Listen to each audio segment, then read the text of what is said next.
Good morning, everyone. Thank you for joining our session today. Before we begin, I have a few housekeeping remarks. Just in case of emergency, please follow the indications given by the staff and follow the exit signs to exit the room.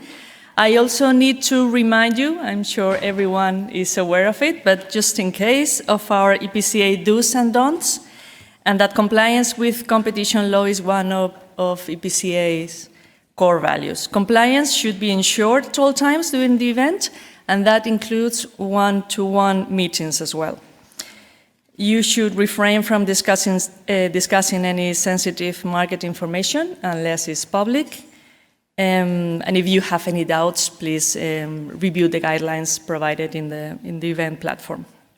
For the questions and answer part of the session, you can raise your hand and a microphone will be sent your way. I want to give great thanks to our supporters, to our sponsors for supporting all the sessions and this event, and a special thanks to Quest Group for supporting this session. Thank you very much for your generous support. Well, we're going to have a very interesting session today. We're going to look into the future, building after the events happened during the last few years, raised by COVID-19. We need to review the way we are relating to our job and how we are approaching the attraction and retention of talent in our organizations. So we will try to answer that question. What do we need to do in order to strengthen and future-proof our companies regarding the talent that we need and the inclusive leadership that we need in order to attract that talent. Helena Dalli, European Commissioner for Equality.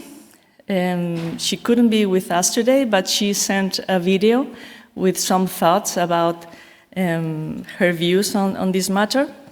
And we're going to hear from Augusto López Claros. Augusto, thank you for being with us today. Augusto is Executive Director of the Global Governance Forum from an international forum and an international economist with more than 30 years of experience in international organizations, including most recently the World Bank. We're going to hear his thoughts on how the challenges created by the pandemic and the technological change is going to impact the future of work and the workplace. So that's going to be very interesting. Augusto will stay on stage then to moderate a panel of experts that we have today with us. Thank you for joining us as well. And also behind this session, there are weeks and months of preparation by the Talents of Today, Leaders of Tomorrow Committee. A group of committed individuals, some of them are here today as well, representatives for our member companies with a multicultural background and experiences, genders, functions, and perspectives, which makes the discussion around diversity and inclusion leadership very interesting. Of course, you are all invited to join our group. So if you want to review our work and join the group, you are most welcome. Well, now let's see what Commissioner Dalli has to tell us, and then the floor will be for Augusto to start the session. I'm delighted that the petrochemical industry is having this discussion around bringing the best of talent to the workforce through diversity, equity, and inclusion. The COVID-19 pandemic has had a huge impact on the organization of work.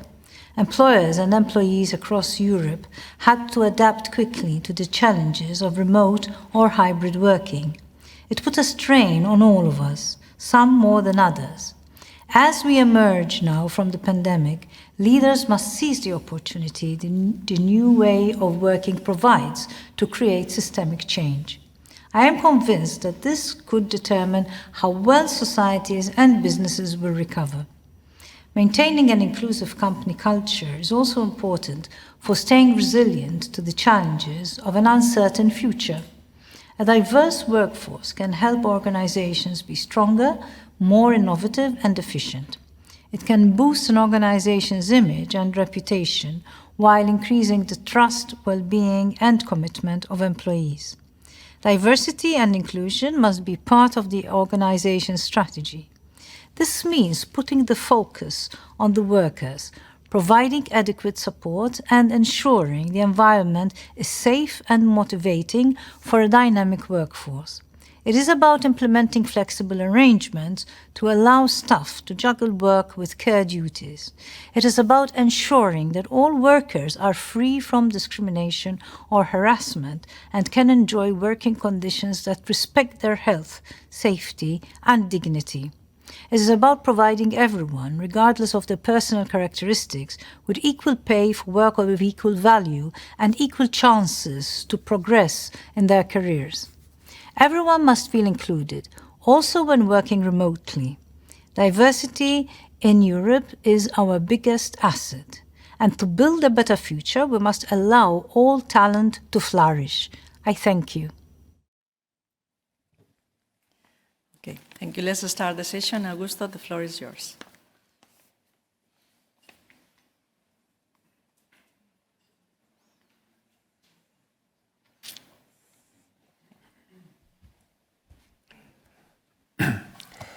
Thank you, Pilar, for your kind words of introduction. It's a pleasure to be with you today. In the period leading to the pandemic, there was a kind of a very intense debate about the impact of the pandemic on the business community, policy-making circles, places like the World Bank, where I have spent the better part of the last decade, and about the implications that the pandemic would have for the future of work. In this debate, you could hear references to some of the global trends that are going to affect the marketplace and the way in which these trends will interact with technology and with jobs and change the landscape for the future of work. For instance, climate change, and in particular the transition to an economy of renewable energy, will limit the kinds or the types of jobs that are going to be available in manufacturing. We know that there will be parts of the surface of the planet that will no longer be suitable for agriculture because of rising temperatures. We know that there will be migratory flows associated with rising sea levels and also with increases in temperature in the temperature areas of the planet. There was a very interesting article I read last week in the New York Review of Books by Bill McKibben, where he says that, in fact, what is happening is that species are moving up north, from their traditional, long-established areas. And there was also discussion about the impact of green growth and whether green growth would provide new job opportunities.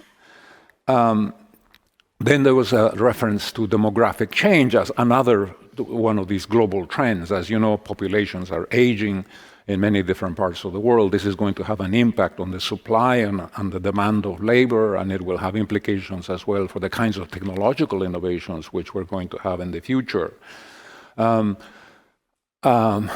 am a development economist at heart, and in Africa, for instance, we know this is the part of the world that has the highest fertility rates in the world. The United Nations indicates that population in Africa by 2050 will be 2.5 billion people. This means that hundreds of millions of jobs will have to be created in the African continent if we're going to have a little bit of political and social stability, and this will have dramatic implications, of course, for the job markets. And then, of course, there is globalization as a third major force. We have seen a recovery of trade in the post-pandemic period, 10% in 2021. And we expect that global markets will continue to expand and grow as they have for the last several decades. And this will have implications for the future of the job market and so on. The pandemic, as you can imagine, has had dramatic implications for the labor market, not just for the functioning of the labor market, but also for how people live and work. In a sense, the pandemic created like a perfect storm On the supply side, we had infections, which of course dramatically reduced labor supply and undermined productivity. The lockdowns led to business closures, to social distancing, and this had all kinds of implications for the supply of workers. And then on the demand side, the layoffs, the loss of income, led to a contraction of consumption and investment. There were changes in the patterns of the demand for labor, with particular industries like travel, entertainment, culture, being affected in a huge way. In the emerging markets and the developing countries, we had huge challenges as well. As you know, informality is very, very ubiquitous in emerging markets and in developing countries. The ILO had a report sometime in 2020 saying that 1.6 billion people in the informal markets had essentially seen a reduction of their income by 80%, because of the pandemic. And in many of these countries, there were limitations on the availability of vaccines, to deal with the pandemic, and this had, repercussions, obviously, on the job market. In fact, the World Bank estimates that in 25% of all the countries in the developing world, we have seen, as a result of the pandemic, a loss of something like 10 years' worth of income per capita, right? So it's been fairly dramatic. Now, in 2022, we have a completely new scenario in the job market. We have seen shifts in the business models utilized in companies, with a lot more emphasis on automation, for instance, and reshoring. We have seen changes in the mix of skills that are demanded by companies increasingly, with a lot more emphasis on digital skills and people who are familiar and comfortable with the latest, technological innovations. And of course, the share of people who are working from home has increased dramatically as well. So it will not surprise you that there is kind of an evolving debate within industry in particular about the expectations of managers who favor a return to the office. They see the pandemic as something that was exceptional, and now we have to go back to the earlier sort of workplace models. Very often you see CEOs, referring to the importance of face-to-face interactions, the importance of teamwork, which they see as being easier in the context of the office work, as was traditionally the case. On the other hand, you see workers saying, but look, we've done very well in terms of remote work, and there are also issues of sort of what they call work-life balance, right? And so you see workers increasingly not so willing to go back to the old patterns, of sort of 5-day working weeks and so on. And all of this debate has been exacerbated by a number of factors. For instance, there has been, as you know, a huge pickup in inflation in many of the countries, pretty much all over the world, because of supply disruptions, because of the stimuli that were introduced by governments to deal with the pandemic. Governments were printing money like crazy, and so we are in a very high inflation environment. And so this is manifested from the perspective of workers in higher transportation costs.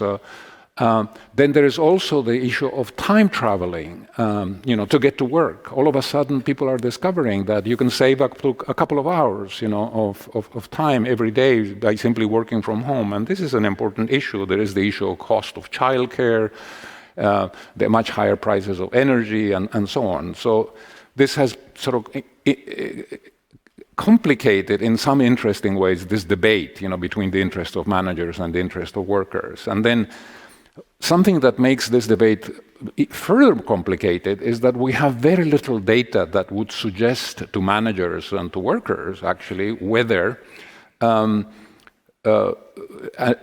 accepting a much larger increase in remote work would necessarily lead to advantages for productivity and so on. I ask you as managers, is a 3-day working week better than a 5-day working week, like was the case in the past? We simply don't have any data that would allow you to answer that question unambiguously. Maybe yes, maybe not. I don't know for sure. And then, from a kind of a macroeconomic perspective, some people worry about what is called an office real estate apocalypse. In other words, we were set up, to have huge amounts of office space. If we now go to a model of remote work, at least substantially so, this would lead to very reduced cash flows for rentals and so on. And this may affect actually the economies that have been built around, the office space, restaurants, small businesses, retail business, and so on. Now, of course, talent retention is important. Flexibility is important. Managers will have to sort of consider carefully the trade-offs between the old model and the new model. We want to have motivated staff. Work-life balance issues are important. We want to encourage diversity. Not just for in terms of gender, which we have already made some progress in recent decades, but also for minorities and for other groups. Not as a purely symbolic measure, but because out of conviction, because diversity actually works. It creates a more diverse environment, which then creates synergies that lead to improvements in efficiency, motivation, smaller staff turnover, greater job satisfaction, and so on. Let me say a little bit about leadership skills. The question here is, has the pandemic sort of contributed to enhance our understanding of what are the attributes of successful leadership? There is, as you know, a very vast literature on what constitutes a good leader, I have all of you, I'm sure, have your own personal lists. From my own personal experience, I think that a good leader should provide structure. In other words, he should contribute to an alignment of objectives and to have a strategy in place to how to fulfill those objectives. I think a good leader should encourage trust and cooperation. I think he should be considerate, and he should be, creating an environment where people are motivated to give the best of themselves, to fulfill their potential. He should behave in ways that are ethical, that reflect strong ethical and moral standards. He should be committed to fairness and so on. And then, of course, he should recognize that we now live in a global community of nations where we should celebrate diversity and we should leverage diversity, for growth, for innovation, and so on. Now, the question is, has the pandemic in any way changed any of these perceptions of what are the good attributes of leaders? And my answer to this question is no, certainly not. I don't think that the pandemic has reduced the importance of these attributes. If anything, maybe it has enhanced the importance of these attributes. And the question is, how? We'll explore some of these questions during the panel conversation. What is clear is 2022 and the years ahead of us are incredibly more complex. Climate change is accelerating, there is no question about that, and this will lead to strains. It will lead to strains for businesses and for people as well.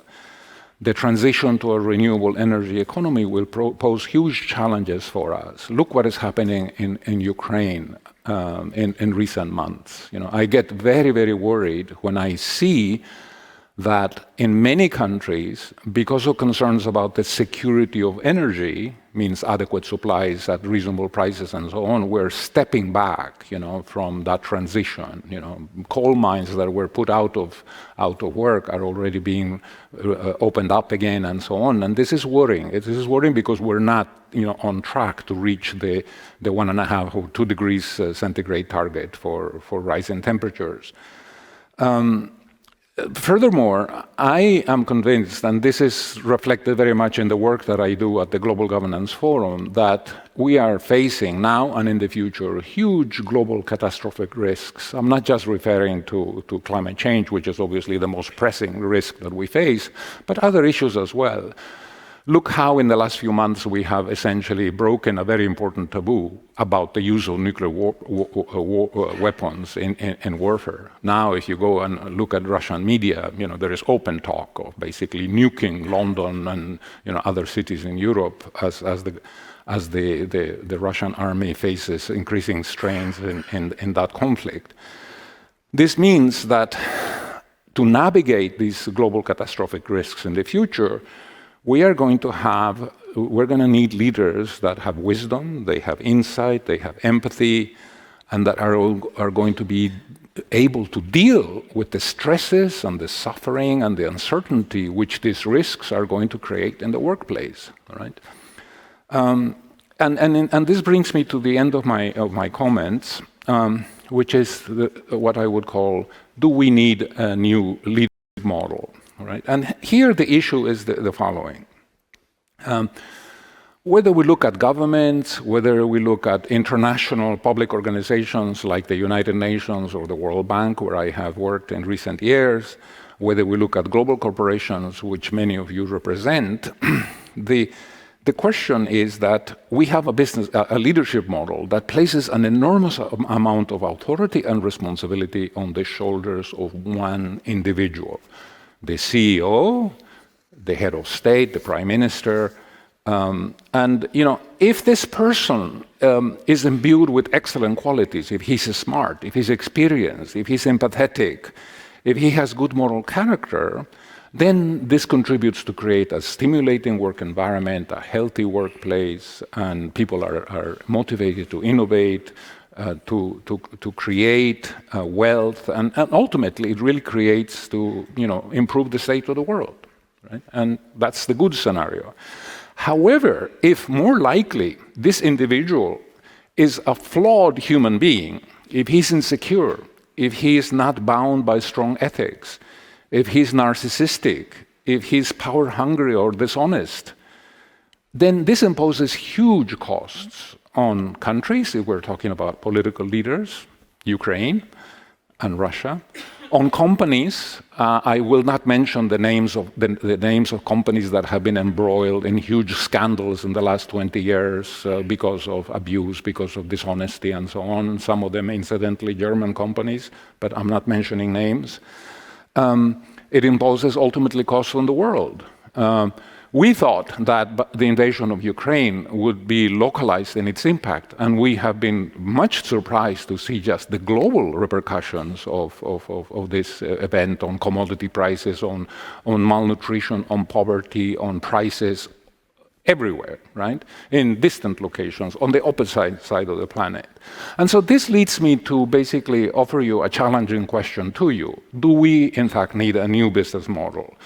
A leadership model that basically is based on a collective setting where decisions are made not by the CEO but by a group of people in a spirit of consultation, where nobody has veto power, where decisions are made by consensus and by consultation, and authority rests on the body, not the shoulders of a flawed human being. And my conviction is that yes, I think that we gradually need to move to that kind of leadership model. If the digital era is distinguished by collaboration, by continuous learning and self-organization through multidisciplinary teams, the leadership model of political and economic institutions will also have to adapt to the characteristics of this new era. And that's the message that I wanted to leave you with. But I'm done with my keynote remarks, Pilar, and I will now invite the members of the panel to come, and we will have a kind of a hopefully interesting, stimulating conversation with touching upon some of the issues which I have discussed in the last 15 minutes. Thank you.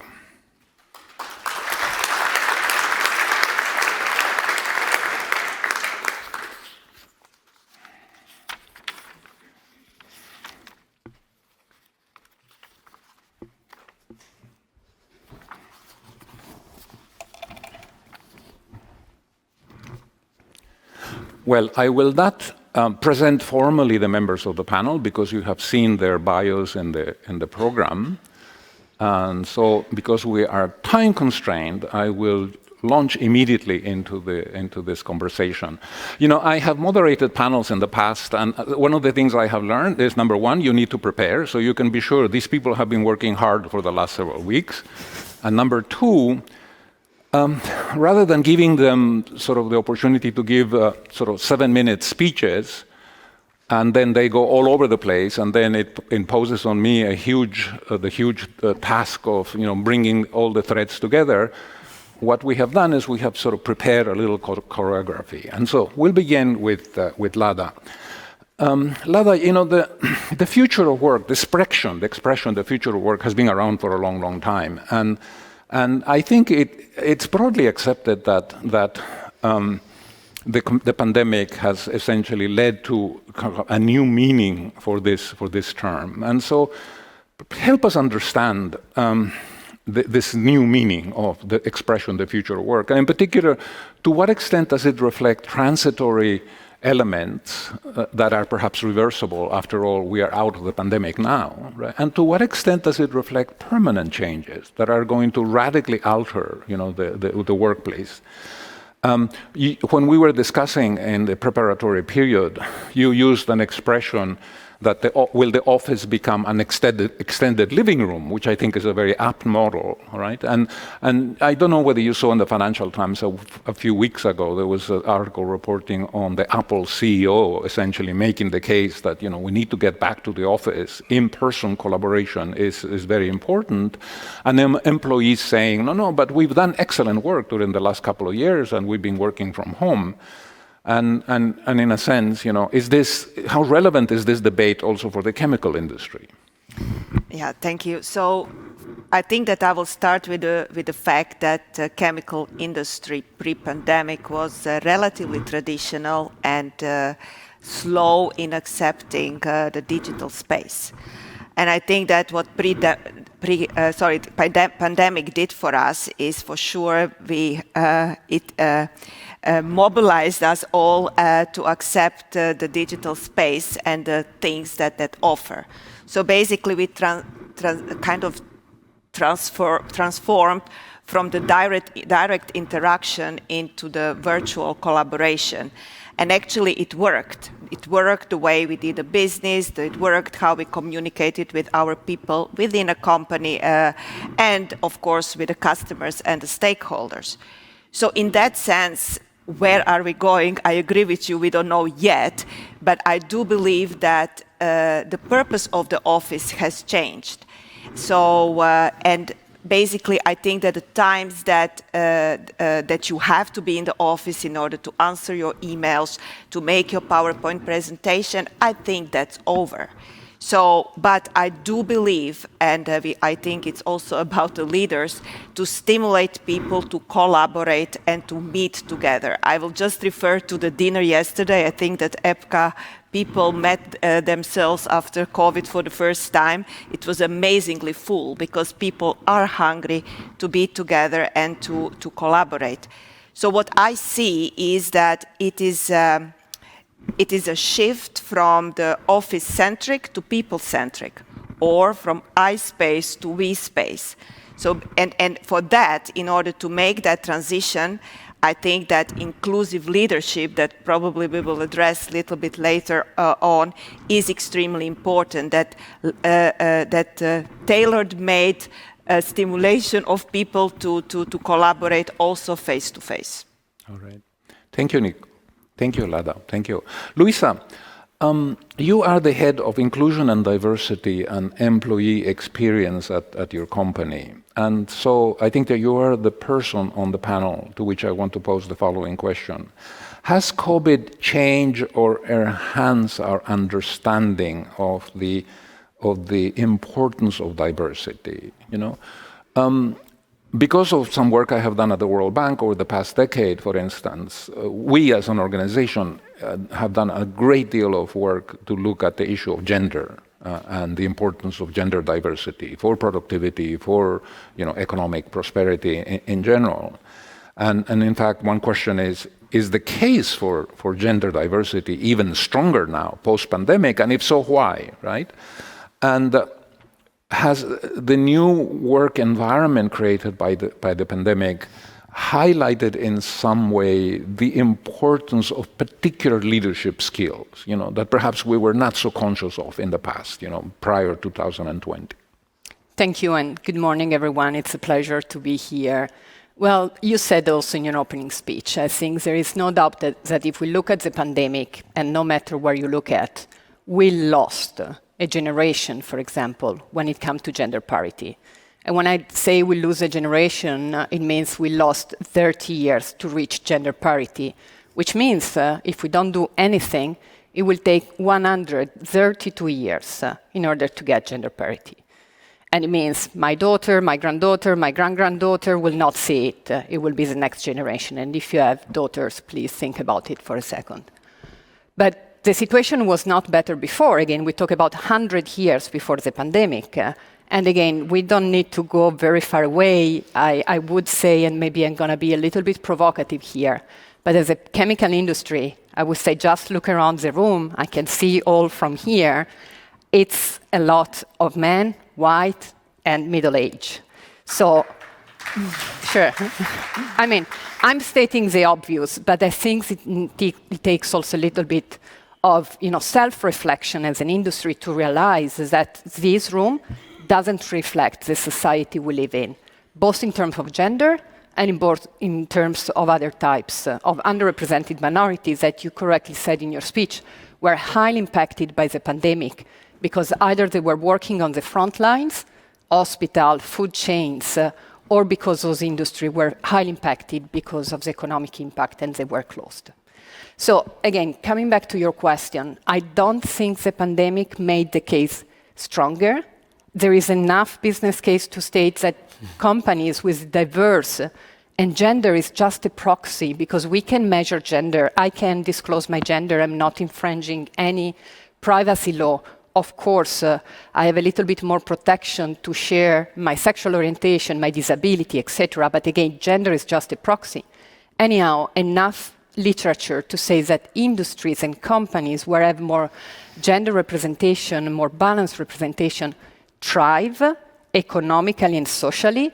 And again, if you look who made through the pandemic, it was a company who really had people in mind. And you don't need an office of inclusion, you need just people who care about people. And let me quickly comment about your last point about new leadership skills. Well, you mentioned empathy. I know it sounds maybe too soft to talk about being empathetic, but I think as Lada was commenting, finally, during the pandemic, we realized that job came into our living room. Finally, we could see that houses, bedrooms, pets, children coming in our meetings. But also we realized there is life, and work is part of life. And there is not a separation anymore about work and life. And then you expect companies to help you with your life. And again, we have example where employees or former employees called our country leaders in India, for example, and asked during the pandemic if we had access to oxygen for a family member. And again, you can expect through the network of Dow, we could help and locate, and our partners and supplier, a structure that where oxygen was still available and then the person's life was saved. But I encourage everybody, I didn't go to my company, to Dow, before pandemic, asking to fix or help something which was so personal. And now again, talking about the I and we that Lada was mentioning, we are a we. We expect our ecosystem, including work, to help us. And that's what the new leaders and leaders of the future will need to have very, very clear in their mind. Okay. Thank you, Luisa. Very interesting. Nicole, when we were having conversations prior to this morning's panel, you told me that the term virtual environment had already been a feature of the workplace. It's not that the pandemic, all of a sudden created this new landscape. And yet you said that what was really new about the pandemic was the lack of human contact, right? What specific challenges has this new normal created for companies such as yours or others? And help us, in fact, identify what are some of the advantages and disadvantages of this new reality in the workplace. Are we better off with a more flexible work environment? And how do we also address this tension between managers on the one hand and the workers, whose interests at times seem to be sort of at opposite ends of the spectrum? Augusto, thanks for the question. Good morning, everybody. Happy to be here. That's a good question. When I'm looking around, I expect here a lot of managers who already, managed a global business with global teams before the pandemic situation. That means you were comfortable with virtual techniques. Everybody used them already before. I think you don't fly around the world for each decision and each alignment with your teams. And I also expect that in your past career, you have the pleasure to be part of several development opportunities, and managing in the VUCA world was also part of these development programs since, let's say, 20 years already. So it was not new, as you mentioned. What was new was overnight, there was no human contact anymore. People were isolated at home, and this create fears and thinkings and feelings they had not been there before. And for a manager, that means that you are confronted with very diverse challenges regarding your team. It depends on the really individual situation of your team. You had people who were single, who were completely alone at home, completely different when you are taking care of parents or if you take care about children.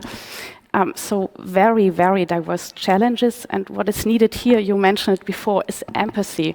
It sounds so easy, but we all realized in the pandemic how hard it was really to feel this empathy from our leaders who create this room for these fears, who create room for the discussions. But it was the peak of the pandemic, and then it becomes a little bit new normal. For me personally, new normal means that we have demonstrated working from home or from everywhere works, and the old belief working from office is the normal is not existing anymore. And for me, in my opinion, which started to disappear is the feeling of belonging to someone, belonging to a team, belonging to a company. And I think that's a great risk for the future, and we have to take care that this feeling of belonging will be still there, because we should not fall back in the old patterns before the pandemic, but we also should not stick to the patterns we have learned during that time. Now it's time to create a new environment where we can, explore the full potential, because expectation changed at that time.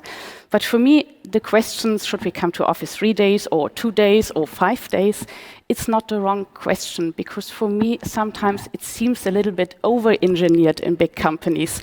They come up with, alignments, with company-wide agreements, you have to be in office 50% and so on.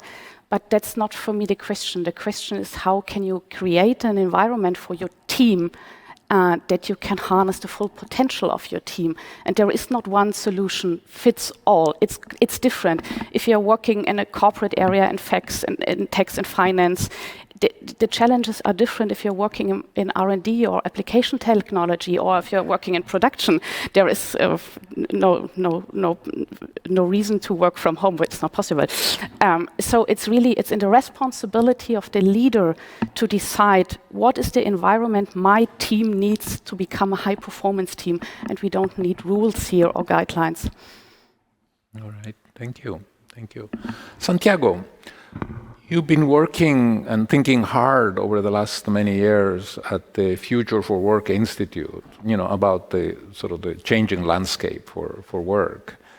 And in my keynote comments, you heard me identify, from my own personal experience, what are some of the good attributes of leadership.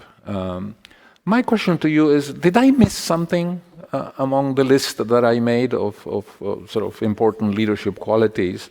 And a related question, also in reference to something I said a few minutes ago, I made the point that we're going to be confronting a very complex and challenging work environment in coming years because of all these global catastrophic risks that we face. And the question is, Do we need, in fact, a new kind of leadership because of this sort of emerging, complicated environment for businesses and for workers?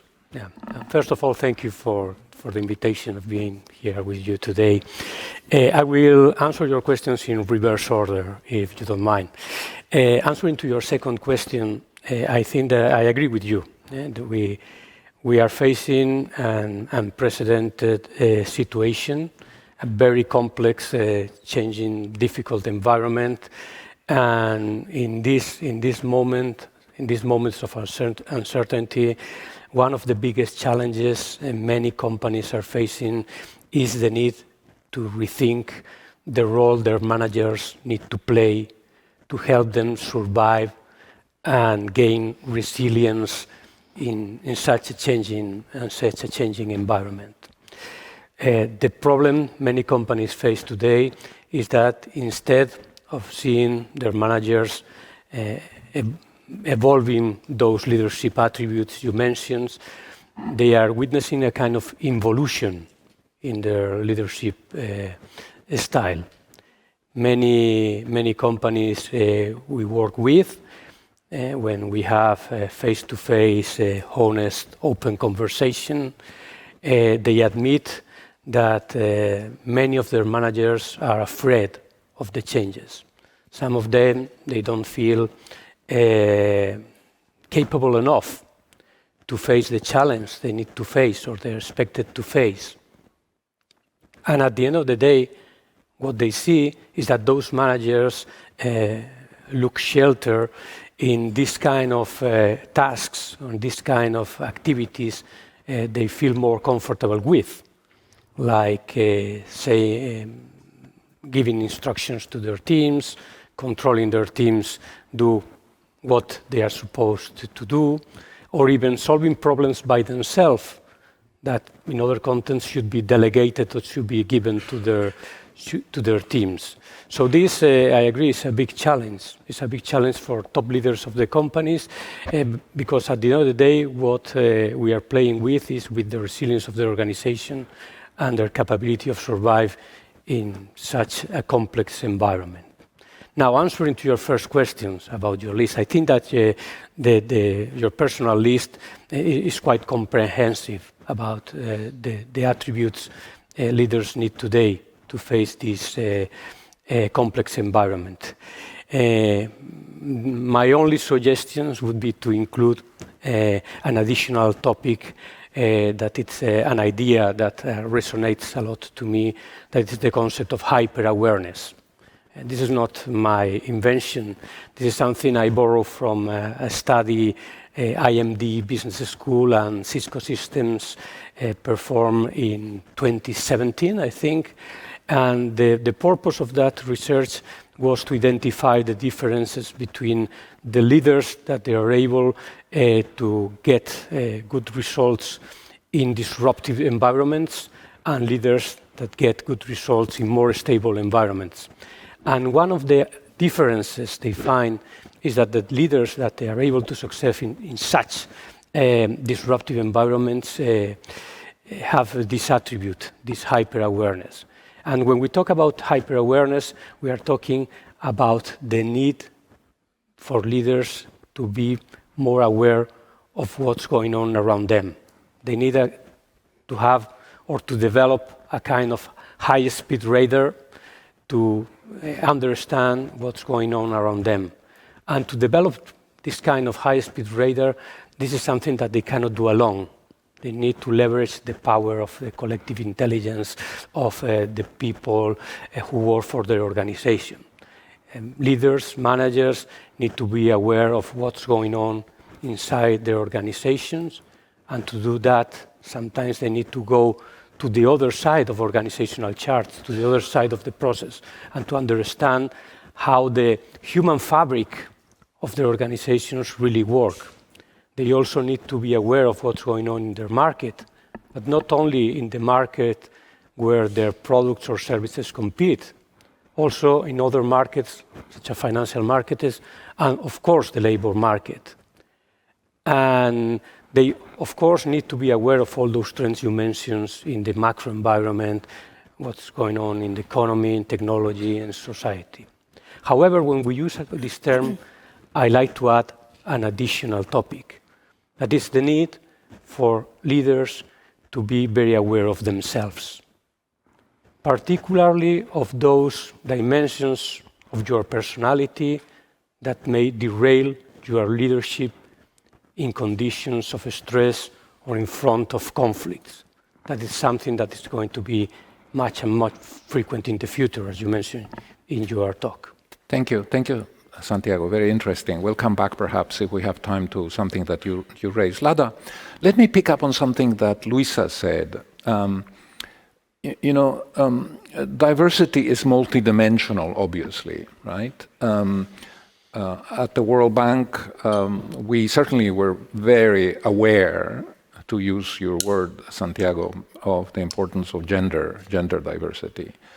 But actually being a global organization, we looked at diversity from other perspectives, of course, geographical diversity, multi-ethnic diversity. We had staff from more than 100 countries represented in the organization. And so now, in conversations you and I had before, you brought another interesting angle on this debate on diversity, which I thought was fascinating. And it's basically the issue of the distinction between people with experience, right, who have been around for a long time and have learned from past mistakes, so to speak, and then, of course, the younger cohorts, where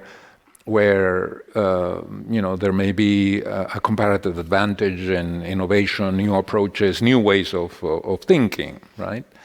And so my question to you is, how is your company sort of catalyzing diversity and looking at this issue, to enhance efficiency, operational performance, and so on? Yeah, so a great question. Thank you so much. Is that so we see the diversity as everything that makes people unique. So, gender diversity is certainly a topic that this industry needs to keep on talking about. As we said, it's a background, it's a race, it's a culture. However, the topic that you just referred to is the difference between the generational input into the shaping the company, but also addressing the challenges of this industry. And this is very close to my heart because, it is really so important that at this point of our industry where we have to overcome some challenges of the carbon neutrality, of the circularity, and name it, is that we really need new perspectives, but we also have to learn from the old perspectives. Therefore, this generational diversity and actually unlocking that potential is extremely important. So if you ask me how do we do that, we try to do that through the platforms. So we established several global platforms, so automatically you have a different region, different cultures input in a so-called young SABIC network. That's really very young people who are up to 30 with a relatively low relatively small amount of years working for SABIC. Then we have a professional, young SABIC professionals, so young managers also up to late 30s, and they are actively participating in policy making, in a decision making in our company. So they are really a kind of a really formal platform that is being, let's say, addressed in order to help us drive our strategy and our activities further. So, and of course, another very important platform, which is, as we call it, the SHE, so Women Network, is also a platform where I want to absolutely emphasize, and what you alluded for, is not a platform for women. It's also a platform for men who will actually stimulate that this diversity is high on the agenda. Yes, I'm very encouraged to hear you say that. Very often we look at the issue of gender diversity as something that if we promote, it will involve loss for men, right? And I think that's a complete false dichotomy. I think that we all gain from it, right? Absolutely. Luisa, I think it was in the 1990s that the sort of chief security advisor to one of the presidents, I think it was Bush, the first President Bush, coined the term the acceleration of history. Basically, in reflection of the ways in which science and technology, in particular, were sort of changing, the landscape for everything, including, of course, business and the workplace. And I think that this has created an environment in which well, first of all, it's a very dynamic workplace environment, and it has created the need for constant upskilling and reskilling and so on in an environment that is hyper competitive, to use the term used by Santiago in a slightly different context. My question to you is, how is your company confronting these challenges? What are some of the practical approaches or tools that are being developed? And I am told, I'm not an expert on this subject, but I can understand why that in the petrochemical industry in particular, there is a certain vulnerability to shortages in talent, right? And there is also the need to enhance your sustainability credentials as we make this transition to a renewable energy economy. So share with us your thoughts on this subject. Thank you. Thank you for the question. Well, you mentioned, again, we are living in times of constant transformation. I mean, even us in Dow, it's marking this year the 125th anniversary. We decide our hashtag, talking about social media and acceleration, is Imagine Better. Because we realize that, who knows, and everybody is invited to shape the future and imagine, because what we need is doing things differently. And that goes to, of course, understanding also what type of skills we'll need, what type of roles, and where we will find them. But I would say if we are very honest with ourselves, the concept of upskilling, reskilling is not a new concept. Again, we are talking to an industry where, if you are in a chemical plant, I invite you to look back for a second and reflect on the amount of progress, automation, new technologies each of us, I'm sure, have put into that, even in the past years where everything was blocked and we still run our industry because we were running them. But going to your question, what changed? Well, in Dow, for example, we are looking not only at what skills, and I'm going to get to that in a second, but before that, I want to comment, we are looking at the how. So it's about the learning experience. One of my titles is employee experience, because now you need to have an experience.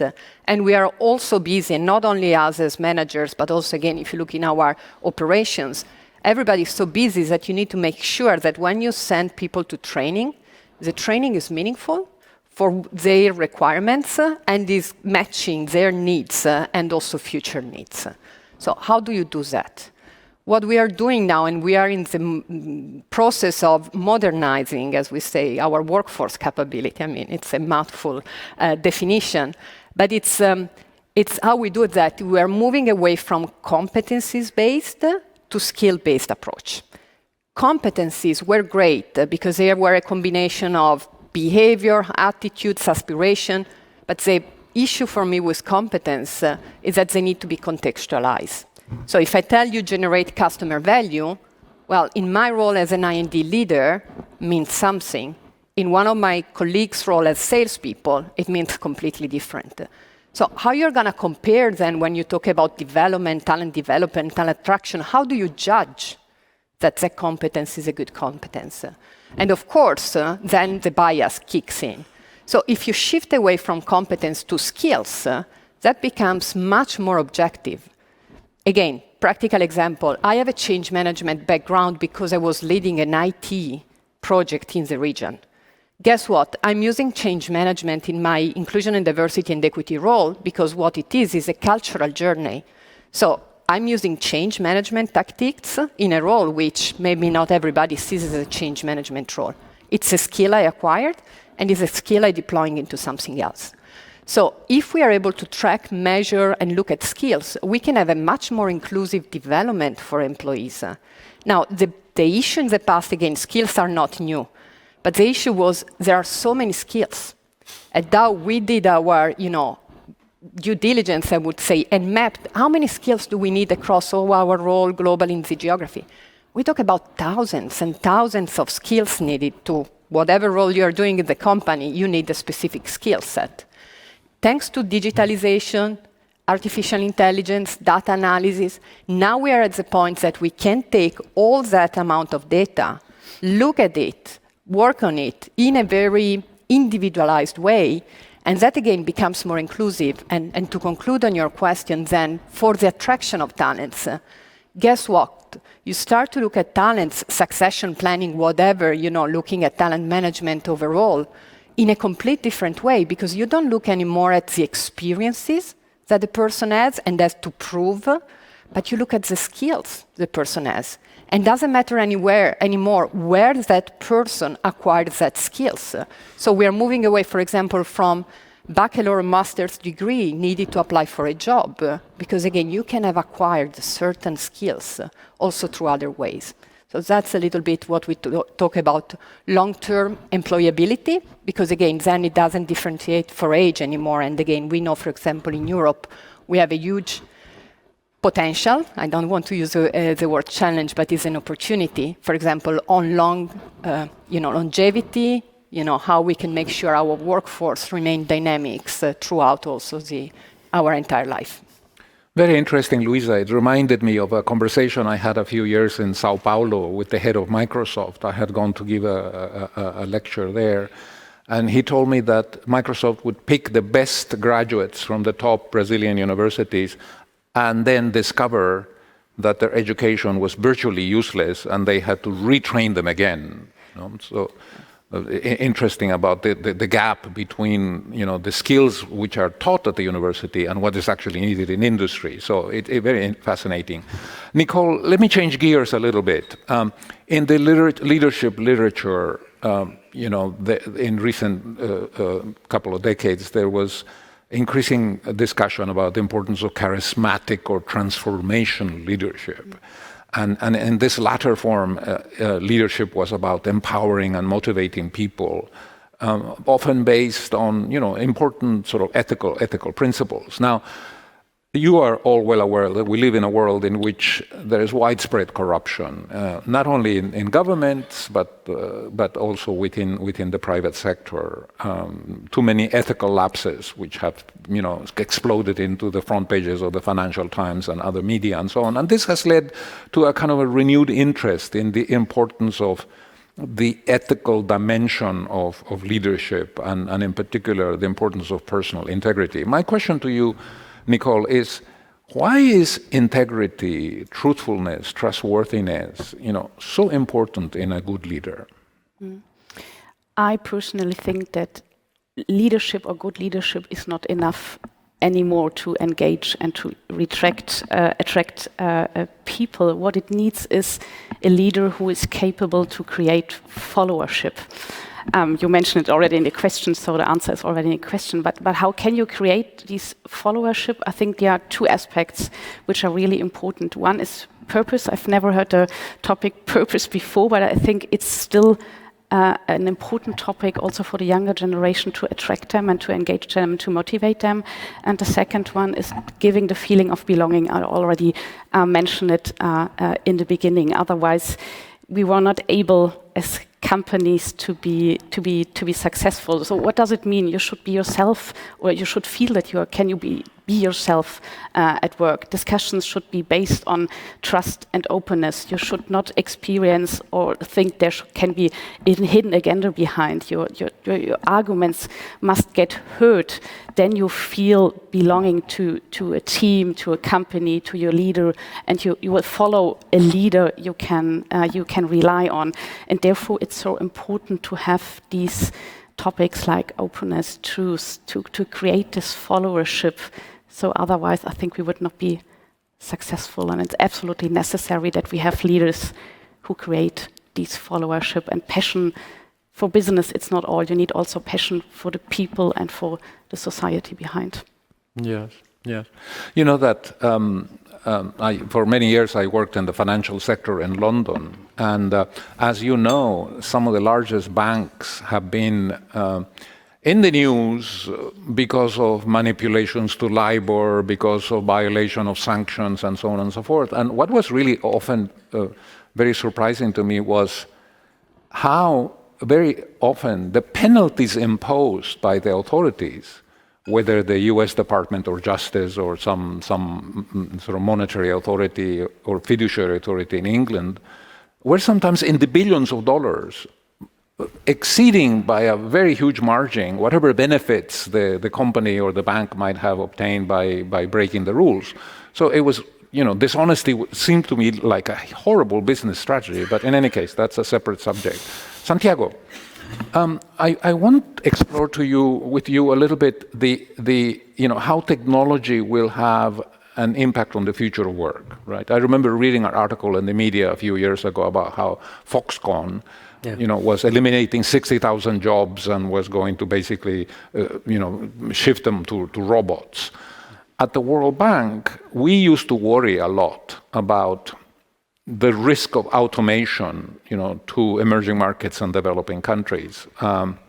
We felt that very often these routine jobs that had sort of well-structured activities or elementary occupations were particularly vulnerable because a lot of the jobs created in the developing countries are low-skilled, and that this might lead to a process of deindustrialization in these countries. So at the same time, there was an awareness that technological change could actually be job-creating in some contexts. And so my question to you, are you optimistic or pessimistic about the impact of technology on creating new job opportunities? Santiago, 3 minutes. Yeah, let's say that I declare myself a techno-optimistic by definition.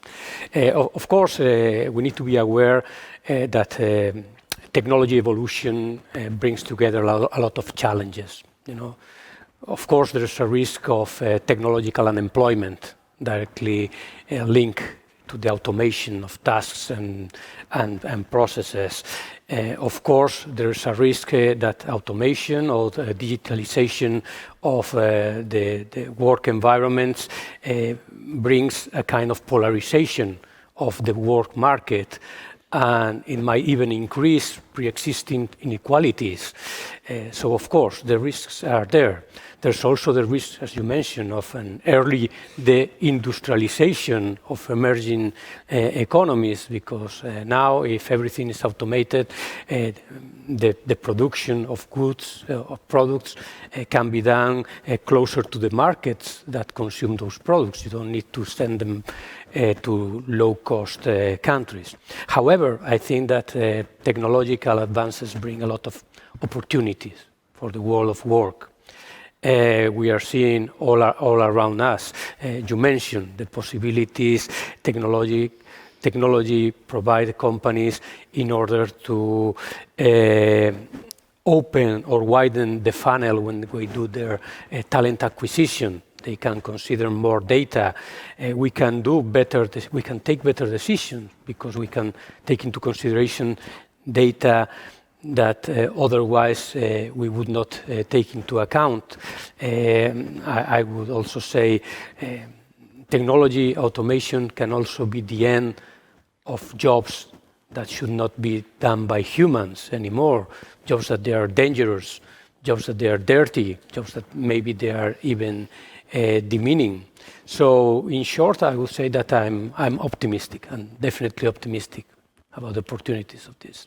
I'm happy to hear that, because I am also optimistic about the potential impact of technology to create new jobs. So. Yeah, considering the specific question of developing economies you mentioned, we also need to take into consideration, for instance, that thanks to technology, today, thousands of people in Africa, they are working for Silicon Valley companies, training the algorithms we will incorporate in automatic solutions. So also remote work that is possible thanks to technology brings opportunities for those countries, but also to build more inclusive workspaces, because remote work can provide job opportunities to people that cannot move, that have problems of mobility, etc. All right. Lada, let's sort of take a slightly different angle on this issue of job opportunities. We seem to be agreed that sort of technological change, will or could give the opportunity to create a more flexible work environment. Now, my question is, do you think that it could also provide an opportunity to provide jobs to traditionally marginalized groups?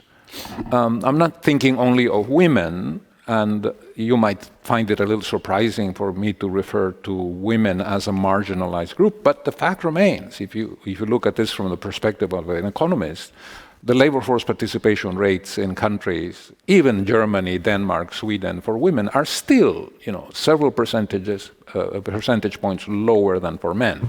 And we're not going to talk about Iran and Saudi Arabia, where the gap is 40, 50 percentage points, right? But beyond women, I'm thinking young people. I'm thinking older workers. This was from my own personal experience. When I was a young economist, I worked for some years at the IMF, and I had a very good boss. And I discovered that she was forced to retire at the age of 65, at a time when she was in the prime of her talents and experience, right? And in fact, she has continued to have a very active work life as a consultant for an international organization well into her mid-70s, right? And so was the organization losing in some sense, by forcing her to retire at 65? So this is a fascinating subject. And how do these trends are going to affect, your company?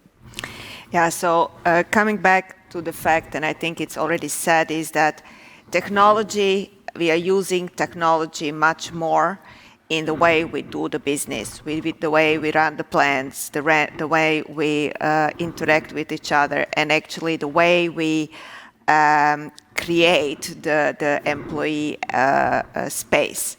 So in that sense, if also in the fact that this industry, that the labor market and the labor skills that are required to change this industry are definitely short.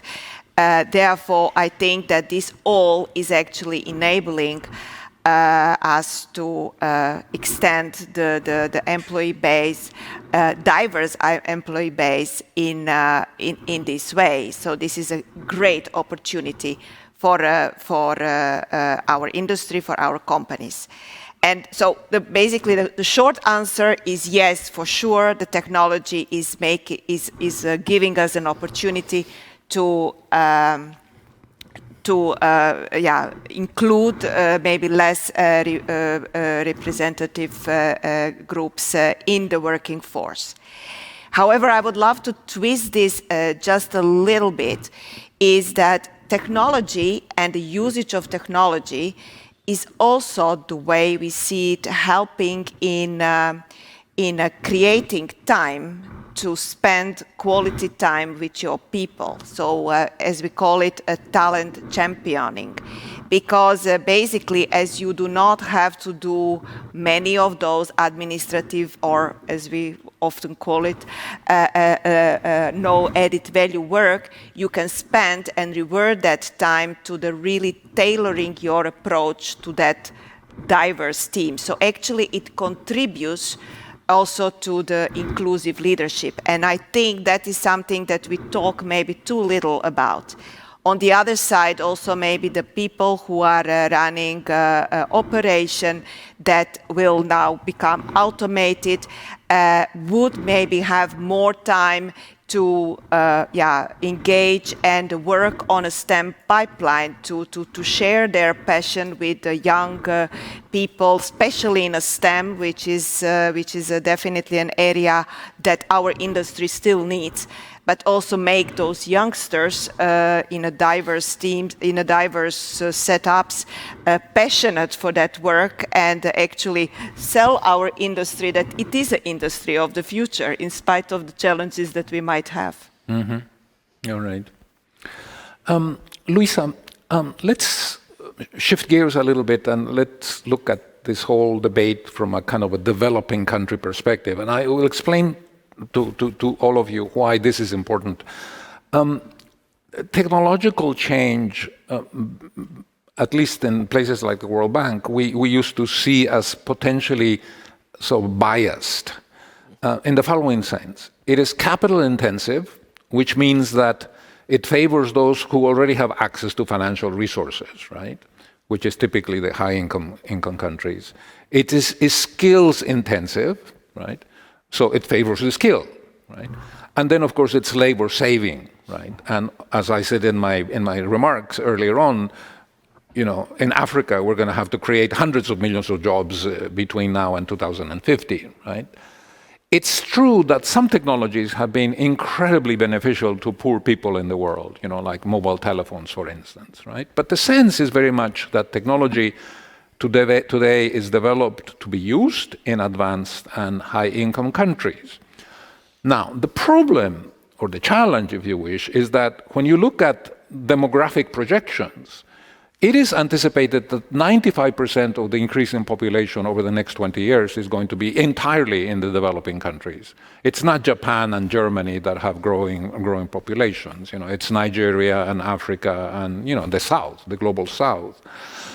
And so my question to you is, how is your company planning for this kind of emerging landscape? It's an amazing question, and again, I want to reassure the audience I don't have all the answers, and I'm gonna stay in a few minutes answer because it's one of those huge questions, and we can actually spend the entire morning talking about it. But I can offer you my perspective as an I&D leader and also as an economist by education. I would say, to simplify, the world as a society, the chemical industry, is faced with three main challenges. I would say the first one is reconcile human with nature. You mentioned in your opening speech, climate change, we all witnesses it, the transition to more sustainable net carbon zero, etc., etc. The second challenge is reconciling human with humans. That's the social, the equity, the fairness, that's what I do. The third one is reconciling humans with machine and all the digitalization, technological change, what you were referring to.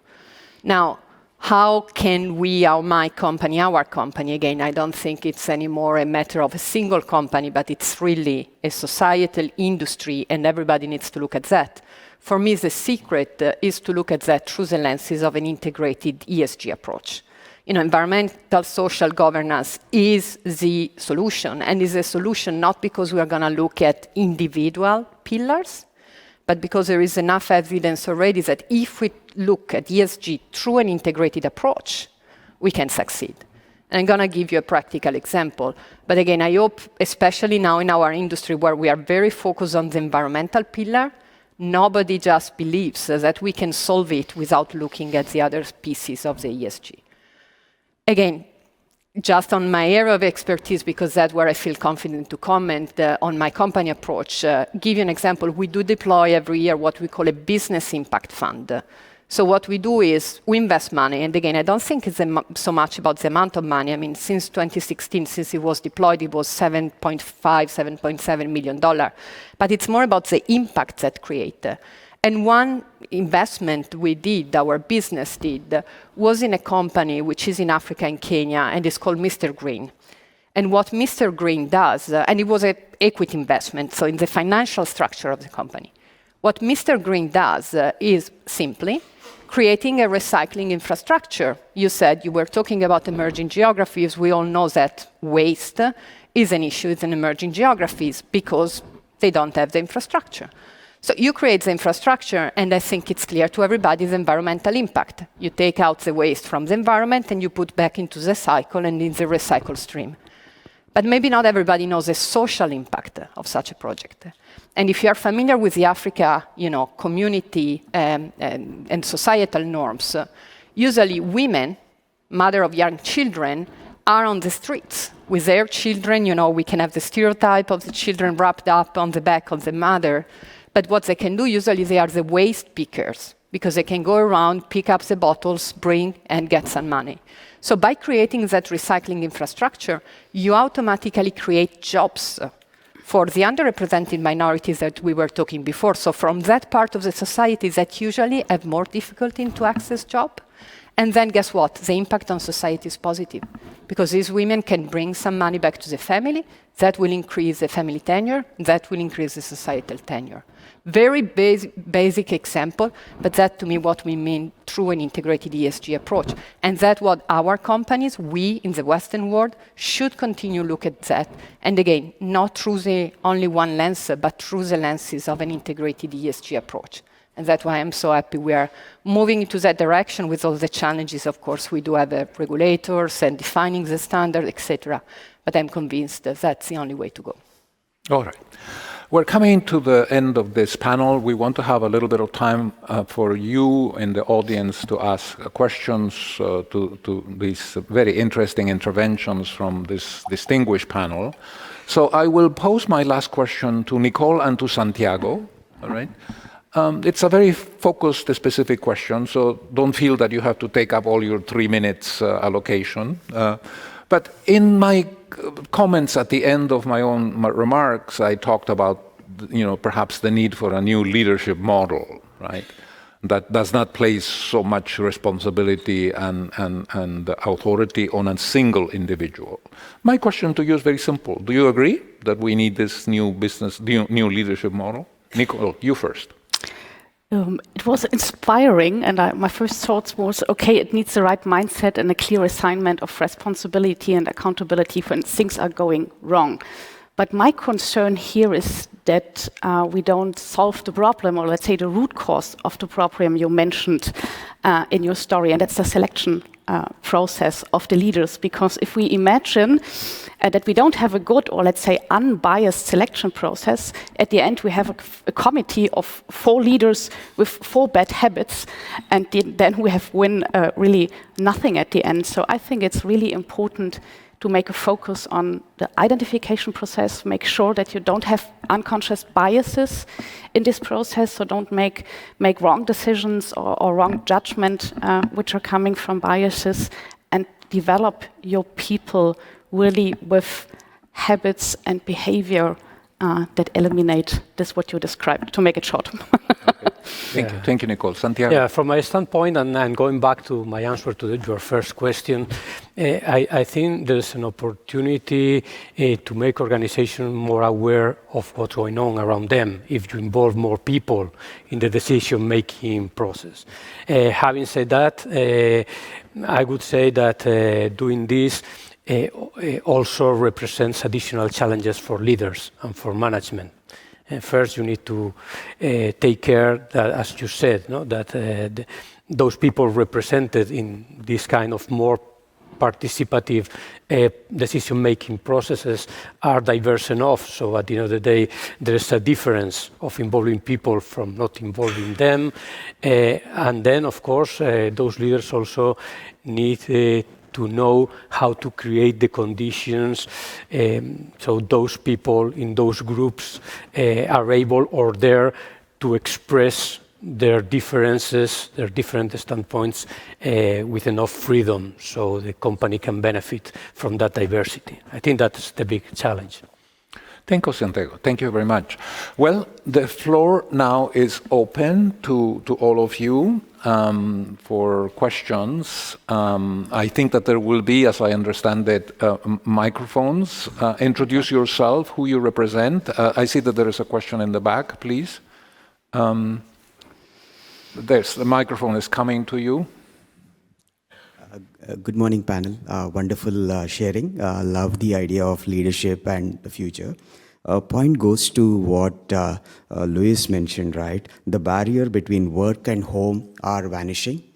You're actually having a new kind of a lifestyle, right?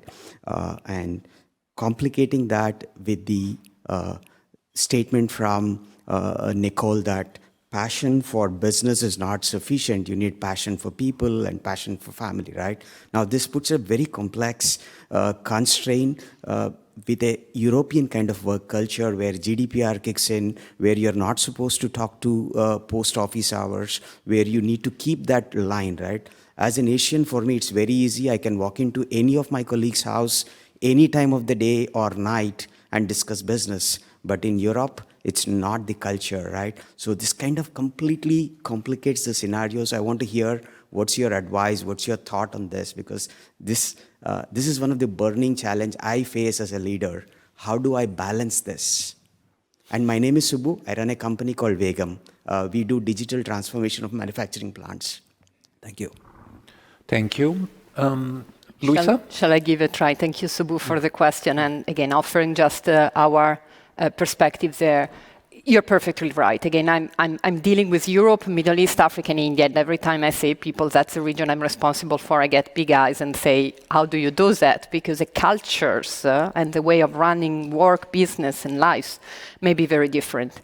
Short answer to your question, in Dow, what we do have 10 employee resource groups. So talking about allowing employees to choosing, volunteering is not an obligation, but in terms of statistic, we have 1 out of 2 on average in our colleagues participating to those ERGs. Those create environments where they can talk life and business, and as we said, it's just the same thing. And we prove those employee resource group to be a great resource during the pandemic. I'm sure will be during now the energy crisis. But what also was very beneficial for us is that we saw the transformation and they are now becoming business resource groups. Exactly because we see the power of solving issues and strategic like decarbonization and growth, supplier diversity, other topics can be benefited by this diverse thinking. So don't think about them like events networks. They're really becoming business network where people talk business strategy, complexity, and help the company to advance. Long, short answer, but happy to connect after in the break if you want. Any other? Yeah, there's a question there in the back, please. Thank you. Hello, thank you. My name is Selvinas. I'm representing LKW Walter. We are organizing full truckloads all over Europe. My question is for Ms. Kurelitz. So you were talking about the platforms of different stage of experiences. So how do SABIC connect the different outcomes of the different platforms and introduce it to the company or use it within the employees? Yeah, so if you want to make those platforms effective, basically they have to be sponsored and taken seriously by the top leadership.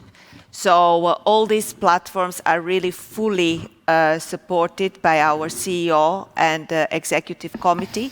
So basically, this is the platform where those ideas are coming. It's not something that is happening or cooking somewhere in the work floor and not actually visible to the top leadership. I think that to make those platforms really impactful, you really need a full commitment and sponsorship at the end of the top leadership. Otherwise, yeah, they are here nice as a tick in a box, but actually they are not effective. And by being so close to the CEO and executive committee, those platforms are really, really shaping the ideas of some topics like digitalization, the new way of working, and all that stuff. Thank you, Lada. All right. There is one. Oh, yes, please. I didn't see you. I apologize. Thank you for waiting it. Hello. Thank you for the very interesting morning. My name is Sanja. I'm working for Helm, which is a European chemical distributor. We just built a women network in our company because we see the same situation regarding gender diversity that we have here today in our company. And I would be interested, Lara, if you could tell us a bit about how your women network is organized and what the purpose of it is, and whatever you feel is interesting for us as an advice who create a women network in their company. Yeah, I would be more than happy to have a discussion later on, but it's also one of the platforms that is first of all sponsored by the top leadership. It is very important that this is also the platform, as I mentioned before, it's not only a woman platform. It's a platform of the men who are really trying to support and stimulate that diversity globally. So it's a platform that really looks into different aspects like women as leaders, women as influencers, and women as partners. So it's really a holistic way how we actually enhance the participation and the span of influence of the women in the company, and by that also in the industry, because this is not only a company a challenge and opportunity, it is definitely an industry opportunity. You know, I was reminded, thinking about leadership qualities, I think I want to add one more to my list, and it came to mind as I remember, and I'm sure you read about this, you know, many years ago. There was a Korean Airlines crash. And when they recovered the black box, they discovered that the co-pilot had been unwilling to challenge the pilot, who had obviously made some mistakes, because in that culture it's very hierarchical and you don't question authority. And this had very tragic results because they crashed and everybody died, right? And so it seems to me that one important additional leadership quality is to create an environment in which workers, especially young workers, are willing to challenge authority without feeling that they are going to be fired or they're going to be penalized in some way. You know, in other words, good bosses should make feel people comfortable to speak up and to give their opinion and to challenge policies or authority if necessary. But Pilar, I would like to give you the opportunity for some closing remarks, please.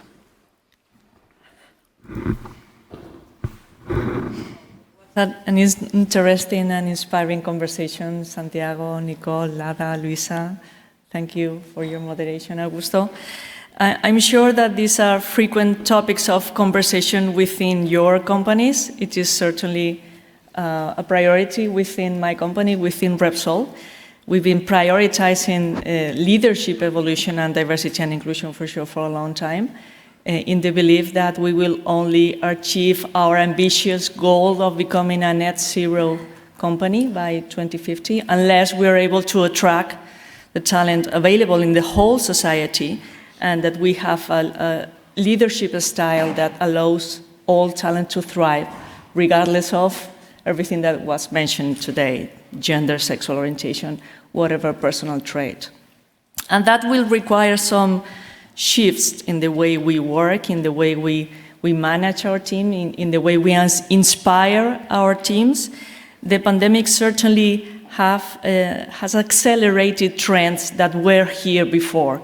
We may have been looking the other way, but the trends were here before the pandemic. And they have been accelerated, and it's our time now to accept this challenge and opportunities, and as it was mentioned, to transform our companies through an inspired leadership style that creates the culture and the work environment for all talent to thrive. So the moment is now. Thank you again to our panelists. Thank you, Augusto, for moderating this session. And also a special thanks to our sponsor today, Quest Global, for your generous support. Quest Lounge is just around the corner, in the hotel just around the corner, so I want to invite you all to pay them a visit. Again, thank you for being here, and have a great day. Thank you.